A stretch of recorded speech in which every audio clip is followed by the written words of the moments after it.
So 3 things before we get started. I just want to make sure you own it, right? Give me the first one. Good. Stop doing what? Go ahead and take ownership of your life. It's yours. Don't nobody owe you nothing. I'm keeping it 100. Like, I don't mean nothing bad, but like, I'm doing it. Somebody text, E, where you at? I'm ministering. I can't answer your call right now. I don't talk to you for a month. Like, you got 2 types of friends. You got one group, you don't talk to them for a month because you grinding, and they like, oh, he grinding. You got the other group, oh, why he ain't called me? I'm like, what? You ain't called, you just, what's going on? You a taker. At no point did you pray. He ain't called me in a week, he must be refreshed. The Lord bless his refreshment. Like, you should want, if we cool, you should want me to get to 100% so I can have something to give you. You're trying to take the little 20% I got. I got 20 left. You like, let me get that too.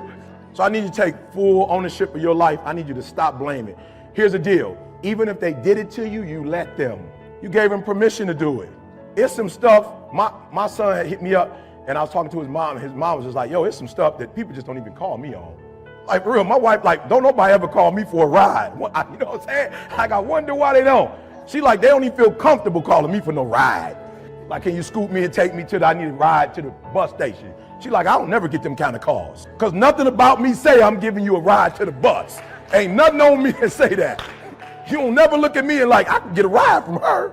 I look like I could borrow $200 from her. You don't never get that look when you see Didi that you can get $200. I'm talking to somebody, you like, why they keep calling me? Because some on you say call you. Some on you say I want to be abused. Some on you say it. You just brought, look, or what my wife will say, if you got 200 from me and you never call me again, that's your last, that's it. Me and you cool. If it costs $200 to get rid of you for the rest of your life, here go to 200. But don't ever call me again till I get my 200 back. So some of you in this room, you're giving people permission to abuse you, to talk to you like that. And you need to put up a new sign saying we under construction. 2019, it's a brand new year, just put under construction. Don't call me with that no more. Y'all ready? Come on, y'all ready? Yeah. Come on, y'all ready? Yeah. Praise God. Now you wait, let me see the calendars again. Let's start getting ready. God, I'm about to blow your mind here, right there. Put that there. Yeah. Oh, hallelujah. Put that right there. Yeah. All right. So God gave me this for you. John 21, 3-9. God put this in my spirit for you. Amen. He loves you so much. He loves you so much. And you think you going through it, God going through it with you living like that. He's so hurt. He didn't create you to be broke. He's so hurt. You're on your 3rd relationship. He's so hurt. He like, I need you to get this together. You so hurt. You've not experienced marital bliss and you've been married for a grip. God's so hurt. He was like, I want to bless you. Go read it for yourself. He said that I want to bless you. My father was a pump operator at the city water plant, and he was diagnosed with multiple sclerosis when my brother and I were young. And even as a kid, I knew there were plenty of days when he was in pain. And I knew there were plenty of mornings when it was a struggle for him to simply get out of bed. But every morning, I watched my father wake up with a smile, grab his walker, prop himself up against the bathroom sink and slowly shave and button his uniform. And when he returned home after a long day's work, my brother and I would stand at the top of the stairs of our little apartment, patiently waiting to greet him, watching as he reached down to lift one leg and then the other to slowly climb his way into our arms. But despite these challenges, my dad hardly ever missed a day of work. He and my mom were determined to give me and my brother the kind of education they could only dream of. What has been the best advice you received from your teacher or professor? Oh, I've gotten a lot of great advice from teachers, mentors, professors throughout the years. So first of all, you gotta be open to taking some risks and not being afraid to fail. Failure is the key to success. So when you get to college, you got to raise your hand. You have to be engaged. Don't be the kid thinking, oh, I shouldn't be here, and maybe I'm not smart enough, and maybe, no. You are more than capable of going to college, being successful, and going on and doing whatever you want in life. I sit here because I am you all. There is no difference between me and you. working class kid, growing up on the south side of Chicago, growing up with doubts and fears, just like all of you all do. I know exactly how you all are feeling, and kids out there who are thinking, maybe I'm not ready, maybe I'm not good enough, maybe I can't afford it. But what teachers and mentors have told me is that yes, you can and you must. So get in there and be bold with your intelligence. Raise your hand, get support when you need it, and know that we all got here because somebody helped us. I want you all to stay true to the most real, most sincere, most authentic parts of yourselves. I want you to ask those basic questions. Who do you want to be? What inspires you? How do you want to give back? And then I want you to take a deep breath and trust yourselves to chart your own course and make your mark on the world. Maybe it feels like you're supposed to go to law school, but what you really want to do is teach little kids. Maybe your parents are expecting you to come back home after you graduate, but you're feeling a pull to travel the world. I want you to listen to those thoughts. I want you to act with both your mind, but also your heart. And no matter what path you choose, I want you to make sure it's you choosing it and not someone else. There's still life in your dream. There's still life in your call. There's still life in your purpose. There's still life in what God has called you to do. His name is Steve Wynn. He is a billionaire, according to Forbes magazine. He lives in Las Vegas, Nevada, and he has made just billions of dollars off casinos that he owns and hotels. He's most famous as a builder.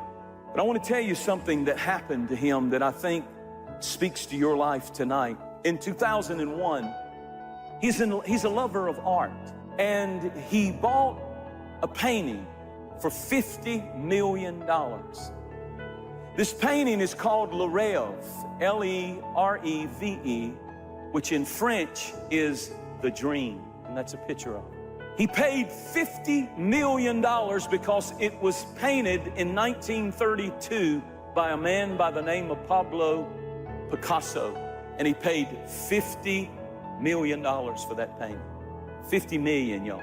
Not because he's just an art collector. He loved that painting because it was called The Dream. And it meant something emotionally to him because he said, when I started, I had nothing but a dream to build and to do something with my life. And that painting, I've always wanted to own it. And when he got it, he bought it for $50 million.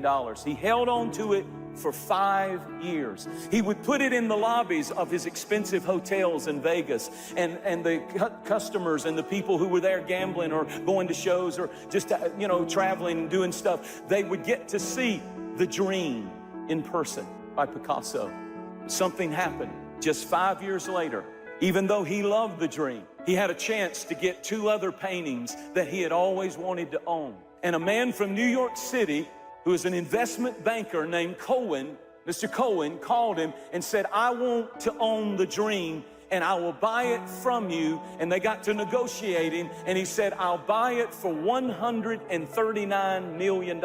5 years later, he made, what is that, 80-something million dollars, $89 million off of this painting. And so Steve Wynn, because he so was emotionally attached to this painting, Steve Wynn said, I'm going to have a party before they take The Dream to New York City from Las Vegas.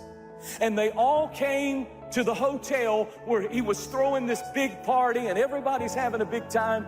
True story, Steve Wynn gets up and he has an eye disease and he has problems seeing. So he can't really measure distance well.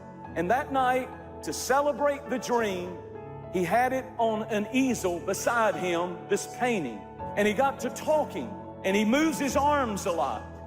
And as he was talking in front of some of the most famous and wealthy people in the world, he accidentally lost his equilibrium. He began to stumble, and when he did, he fell back, and to catch himself, his arm went against the painting that was on the easel, and he ripped his arm right through a $139 million dream. And the dream was torn.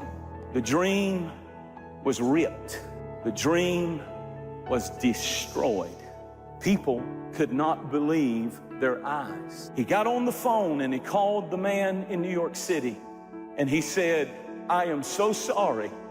The dream has been destroyed. I had an accident. I don't know how I could have done it. I don't know how I could be, how I fell. I don't understand. I couldn't catch myself, and I messed the dream up as I was falling. But he said to that New York investor, don't worry, I want to buy it back from you.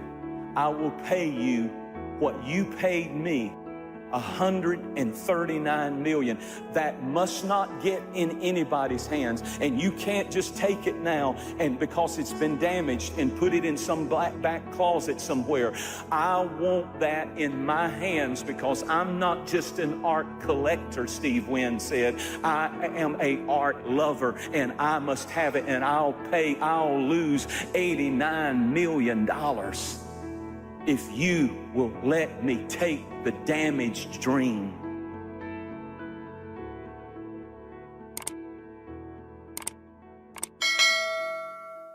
Hi, welcome back to Mind Control, where we inspire and motivate you. Hope you enjoy the video. You know, one of the things that human beings underestimate dramatically is their capacity to get great at something if they're totally immersed in it. Totally laser focused on something. You are way more powerful than you know you are if you went crazy, psycho, obsessed, laser focused on anything, even something you're totally ill prepared for. Humans have an unreal capacity to get great at things, even if they don't have a natural talent for it, if they're immersed in it, and to learn something and acquire a ton of knowledge in a short period of time as well. Because the truth of the matter is, in society today, society is conspiring all the time in our culture to completely distract you so you never win. To just divert your focus and attention. Look over here. Look at this shiny thing. Look at this TV show. Look at this sports team. Worry about what's going on here in this war. And they get these different things on television and our phones and in our lives to just get us distracted so we never get obsessed. We never get laser focused for an extended period of time. Ask yourself truthfully, your big goals and dreams, are you really clear on what they are? You know how mandatory it is to be clear and specific for what you want, right? But then the next layer is this. Can you get laser obsessively focused almost to its exclusivity, almost, but for an extended period of time? Can you honestly say you've done that for an extended period? I'm talking about a year, 2 years, 3 years, 4 years, 5 years, even a decade, towards something you want so badly. You want it like oxygen. It's like you want it like you want to eat. You want it like you want to live, right? Well, are you extendedly laser focused on it, or do you get distracted easily? Our obsessions become our possessions, but we won't possess them if we're not truly obsessed.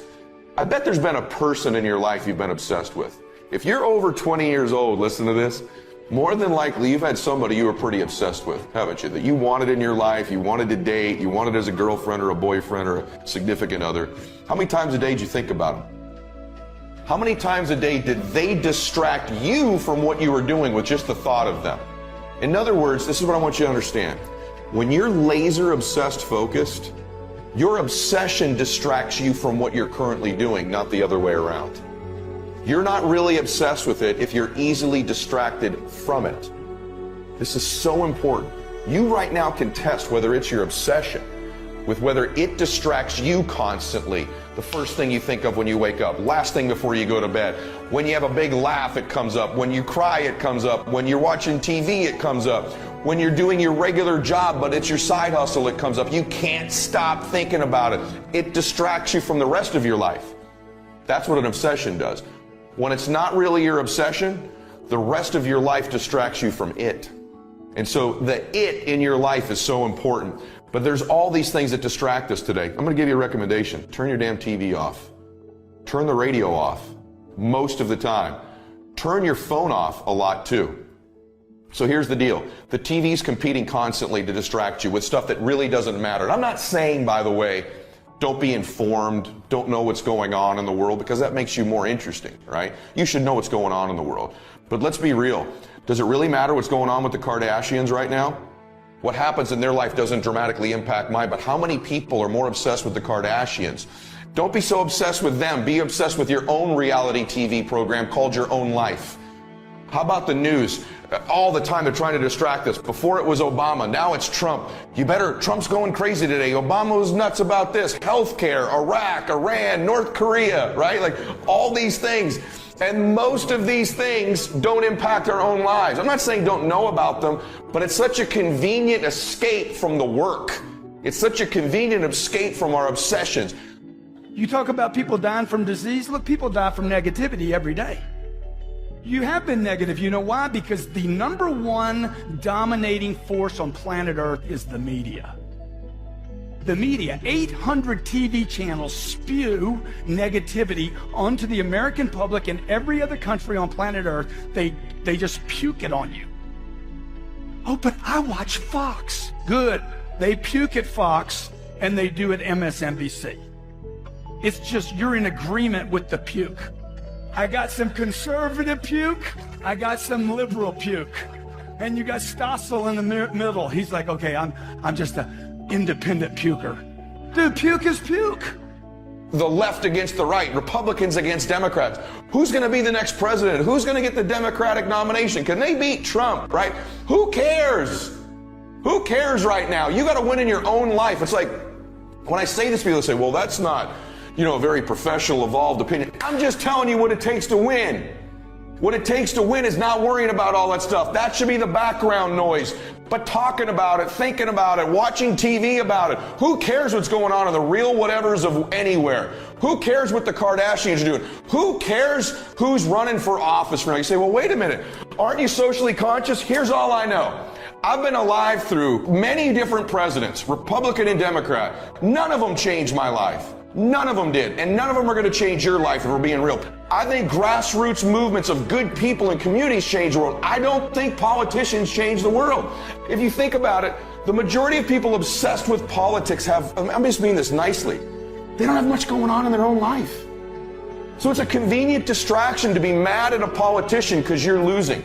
It's a convenient distraction to get caught up in some issue outside of yourself so you don't have to focus on your own life. If you can spend enough time obsessing about what these politicians or reality stars do, no one will look at you. But eventually in your life, you're faced with you. Eventually in your life, it's you. Eventually it's your life. Eventually they won't be on TV. Eventually it'll all be gone. Remember how obsessed you were with President Obama, whether you loved him or hated him? He's gone now. So getting obsessed with these things doesn't matter. Men, so many of you obsessed with sports. You're fans of these teams. Did it really change your life when the Patriots won the Super Bowl? Like, if you're a Patriot fan, on Saturday they hadn't yet won. On Sunday night they won. How different was your life? Tom Brady's life was different. Yours wasn't. You Laker fans or basketball fans, does it really matter? Like, if your team wins, does it really matter? I got news for you guys. You don't play for the team. You don't. I know you think you do. I know you wear their jerseys. I think it's one of the funniest things in life, and I don't mean this critically. Please, I mean this as a brother, guys. But you running around wearing a jersey with an other grown man's name on the back of it. Isn't that a little bit ridiculous? But really, a grown-ass man, you're wearing the name of another man on the back of your jersey every single day. Literally, your name isn't Bryant or James or Trout or Brady, but you wear their name on the back of you? Isn't that a little bit odd? We won Sunday. No, we didn't win. They won. You got to go back to work on Monday. You don't play for that team. And it's time you wake up and start getting focused on your own life. I'm not saying don't watch the game, but being obsessed with it throughout the week. Who's injured? Who's hurt? Are we going to win? We aren't doing anything because you don't play for them. In fact, players trade teams so much. What you really are rooting for is like laundry. You root for the team that has like this jersey that's your color, but the players change all the time. Yet you keep rooting for these teams. What a catastrophic. I go to enjoy the game once in a while and how great they are as athletes, but what a catastrophic waste of your own life. to be worrying about what professional athletes do and pretending to be on their team. You're not on the team. You don't win or lose. They do, right? They do. So wake up and get focused on your own goals. It might be some author you love. It might be something like that for men or women. For women, some of you, it's sports as well. But the fact of the matter is, all of these things are a distraction from our own lives. You don't play for these teams. You're not on these shows, and you don't know these people. And whoever wins a Grammy or an Oscar doesn't change your life. You winning in your life is what changes it. So tune out the distractions, will you please? Turn your TV off. Get focused in your own life. Invest those hours on podcasts like this that actually impact your life. Invest it on someone's social media like mine who's actually putting out messages about your life. And guess what the people at the top of everything have in common? They're obsessed on their own lives, not other people's. Those athletes you admire didn't get there by worrying about your life, did they? And so tune out the distractions in our lives. Turn the TV off. Get some perspective. Get obsessed. Because we do it because it's an escape, because we don't have to look at ourselves. I'm challenging you to look at yourself. So what I'm telling you is CNN, ESPN, Fox News, right? The E! Channel, they're out to take you from your dreams. They're part of the enemy of stealing your dreams because they just, not consciously, but they take your time. They divert your focus. I used to start the day reading the morning newspaper. I mean, you can believe that or not.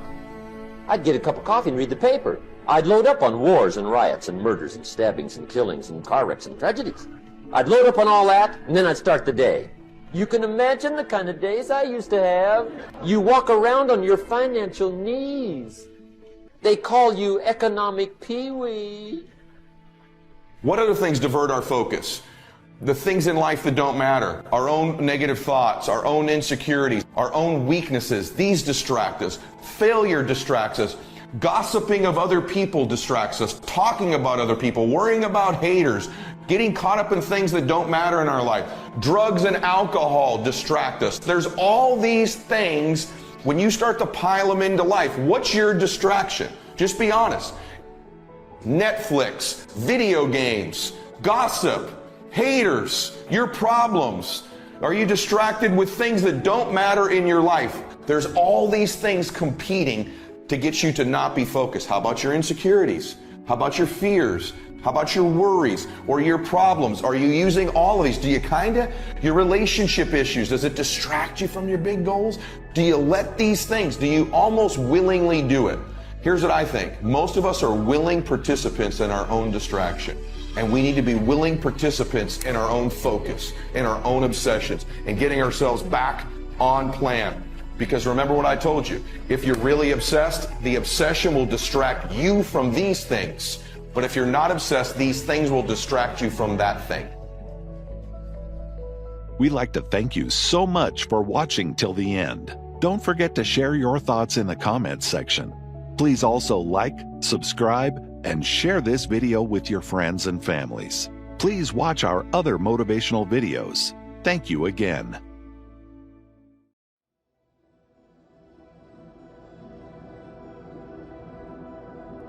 You can write everything down if you want to. Be brave enough to write every one of your goals down. But I'm going to tell you something. Life's going to hit you in your mouth, and you got to do me a huge favor. Your why has to be greater than that knockdown. And I love it. Buster Douglas got knocked out. Nobody ever got knocked out by Mike Tyson and ever got back up. It was almost a 10 count. He was stumbling. 4, 3, 2, 1. Ding, ding, ding. Saved by the bell. He goes to his corner. The whole world is like, oh, that's it. Once he comes back out, that's it. Mike's going to just hammer him. And exactly that. Mike Tyson came out like, I got him. I got this kid up against the rope. Listen to me, many of you right now, life's got you up against the rope. You can't give up. You can't give in. Listen to me, if it was easy, everybody would do it. And if life's got you backed up, I need you to do what Buster Douglas did. Buster Douglas started fighting back. The world was shocked. Goliath has been knocked down. What happened? And they went to Buster Douglas and they asked Buster Douglas simply like, what happened? And Buster Douglas said, listen to me, it's real simple. Before my mother died, she told the whole world that I was going to beat Mike Tyson. And 2 days before the fight, my mother died. Buster Douglas had a decision to make. When his mother died, he could die with his mother, or he made a decision, I can wake up and I can live for mom. And he knocked Mike Tyson out simply because his why was greater than that punch.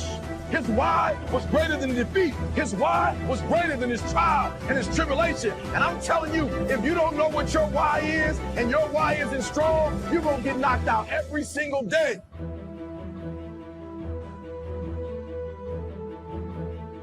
Tell the level of faith a person has by the size of their dreams. True believers dream bigger and aim higher, for they know the size of the God they serve. If you want to accomplish amazing things and experience all that life has to offer, you must set enormous, almost to the edge of insanity, goals for yourself. The age of being practical is over. Dreaming with boldness takes the limits off of God. It allows him to work the miracles that he is so willing to do. Don't set your goals in relation to your own abilities. Set your goals in accordance with the God you serve. And let me tell you this, all things are possible with God. So if you align with him, if you align with his principles, you are blessed and unstoppable. Now let's go to the word. Now to him that is able to do exceedingly abundantly above all that we ask or think, according to the power that worketh in us. Now notice that last statement. According to the power that worketh in us. That means everything you need to accomplish your dream is already inside you. Wake up! That's the secret. It's already in you. When you gain revelation to that power that's in you, there's not a wall, there's not an obstacle, there's not a mountain that can stand in your way. Because all things are possible to him that believeth. And when you believe that kind of way, and you serve that kind of God, you are blessed and unstoppable. You have been granted through grace the power and authority to accomplish your divine assignment. He has placed seeds of greatness inside of you, and with that anointing, all things are possible. God does not want his ambassadors walking around on earth sick, broke, and defeated. There's no glory for him in that. He made you to prosper in every area so that you can give a shining testimony to the world of his greatness. Every victory, blessing, and success you experience is designed in some way to put you in position to minister to the lost. He has empowered you to succeed so that you can have greater access to bigger and bigger platforms to pronounce his glory. You are a soldier in the mighty army of God, and no great general would send his soldiers out into battle empty-handed. He has fully equipped you to be victorious. Your weapons are faith, mind, and the spoken word. These are the three most powerful weapons in existence. Nothing can stand in the way of them. These are the same weapons Jesus performed all his miracles with, and you have complete access to them. John 14:12 says, very truly I tell you, whoever believes in me will do the works I have been doing, and they will do even greater things than these, because I am going to the Father. Now, if the word of God promises you something, then you can rest assured in full faith that you have it. The power's in you. Go now, change the world. Somebody told you that hard work don't pay off. I'm here to tell you, if you work for it, if you're willing to put in that sweat, that blood, and those tears, baby, I'm telling you, you can have what you want, be what you want, do what you want. Are you hearing me? Keep going till you see it. Don't quit. Don't give up. Listen to me. Don't give up. Don't give in. You hang in there. You hang in there, because if you quit right now, you ain't gonna never see it. But if you hold on, everything you dreamed of, everything you envisioned, everything you worked for, it's coming. But you can't quit or give up before you get it. If you work hard, you can have it. It ain't nothing you can't have. You deserve it. It ain't nothing you can't have if you're willing to work for it. It ain't nothing you can't have if you're willing to persevere, if you're willing to stick in there, if you're willing to stay, if you're willing to fight. It ain't nothing you can't have. Are you hearing what your boy is telling you? It's yours. It's yours. I'm coming. I'm telling you, it's yours. You can have it. It's yours. You can do it. It's yours. You can be it. It's yours. If E.T. can do it, listen to me. Anybody can do it. High school dropout, homeless, lived in abandoned buildings, 12 years to get a 4-year degree. If you want it as bad as you want to breathe, if you really, really want it like you say you want it, you can have it. This ain't for the weak and the uncommitted. Are you hearing me? Success is not for the weak and the uncommitted. This is physical. Sometimes it's going to hurt. Sometimes it's going to be painful. It's hard. Yep, it's hard. Yep, it's difficult. Yep, why? Because the process is weeding out the weak. It's weeding out the weak. And so sometimes you got to play hard. You got to play physical. You got to play tough. Execution is worship.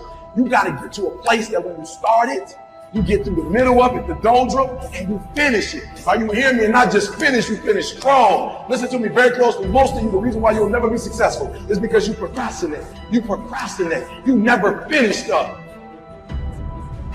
Don't get caught up in, well, I've tried it 4 or 5 times and things didn't work out.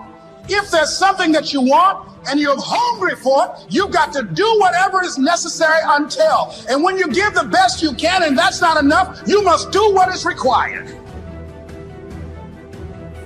And don't give up on yourself. Don't throw the towel in so quickly. The secret to success is finishing. Execution is worship. Are you hearing me? Oh, you better hear what I'm telling you, baby. Listen to me very closely. Execution is worship.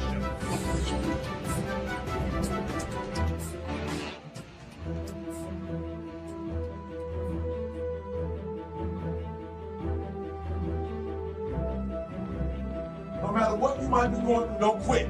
The secret is in not giving up. Everybody who's done something great, they weren't that deep. What they had was resiliency. They had the ability to bounce back. All the greats, they didn't quit. No matter how impossible your situation may seem, stay on course. I guarantee you cannot pass it if you quit. I guarantee you're gonna fail, but you don't know what's gonna happen if you keep going. I'm fragile. I feel pain. I hurt. I open my eyes. I crave victory. I do not give up. I feel no fear. I fear no man. I create. I conquer. I hold the power. Make a choice. Just decide what it's going to be, who you're going to be, how you're going to do it. Just decide. And then from that point, the universe is going to get out your way. We can't have another bad year. You got to get to the point where enough is enough. It's much easier to come up with excuses why you can't do it. If you do what is easy, your life will be hard. If you do what is easy, complain about your situation, your circumstances, surrender and give up on your dreams, become depressed and bitter and angry. Anybody can do that. If you do what is easy, your life will be hard. But if you do what is hard, keep coming back again and again and again. Get up dressed every day. Take life on. Taking life by the collar. You say, yes, I will do it. I can do this. And you've said to yourself, I'm willing to face the noise. I'm willing for people to laugh at me. I'm willing to gut this out.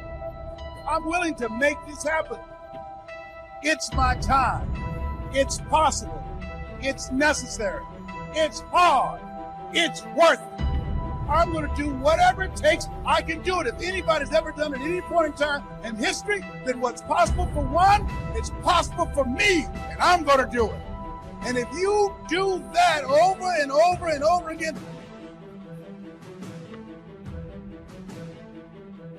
your life will be easy.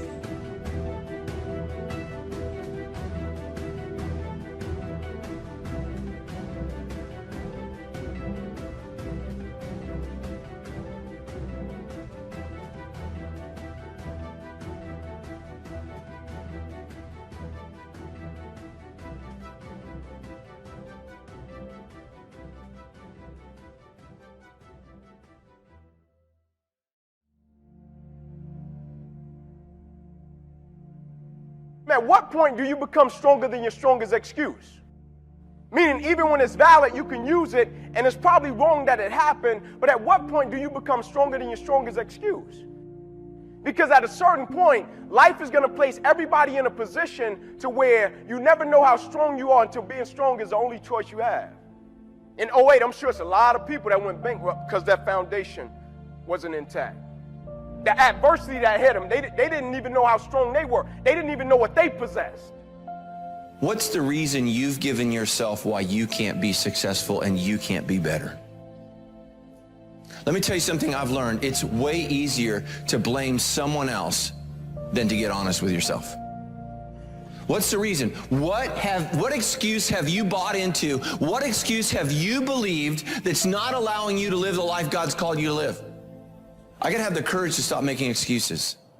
I know a lot of our young people are overcoming disabilities, and I meet a lot of your children who struggle with ADHD, ADD, and are dyslexic. Let me tell you something. It's just something that you have to overcome, but God will use it to make you better. And let me tell you something. Most Americans don't have this kind of courage. I have to have the courage to stop making excuses. You don't have time.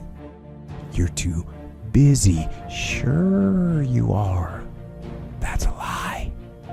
You have to accept that all your excuses are lies. That you tell yourself, the lies you use to rationalize taking the easy road. Taking the easy road and leaving discipline behind. Think about them.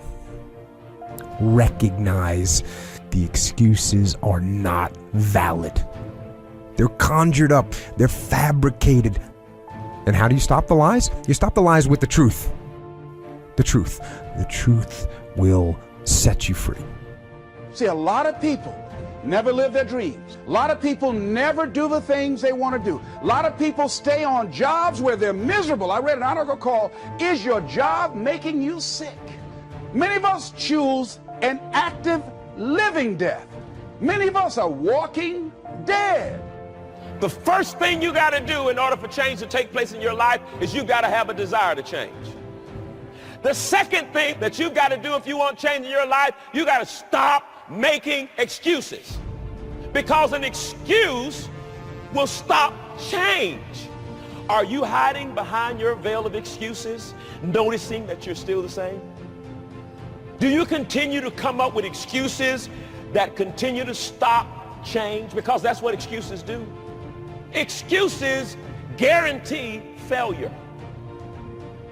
Why? Because excuses won't let you enter into change. An excuse is an enemy to change. And we make a lot of them.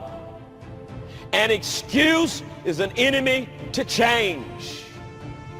Excuses are nails used to build a house of failure. It's going to fail. Let me give you a definition of the word excuse. An excuse is me removing myself from the path of blame. In other words, anytime I sense that blame is coming towards me, I've got to come up with a reason or an explanation to remove myself out of that path so it can hit somebody else. I'm not willing to stay in the past and accept responsibility for that. And what you're really saying is, I'm making an excuse because I ain't ready to change. And I'll continue to give you excuse after excuse after excuse because I'm not ready to make the change. Me moving myself out of the path of blame.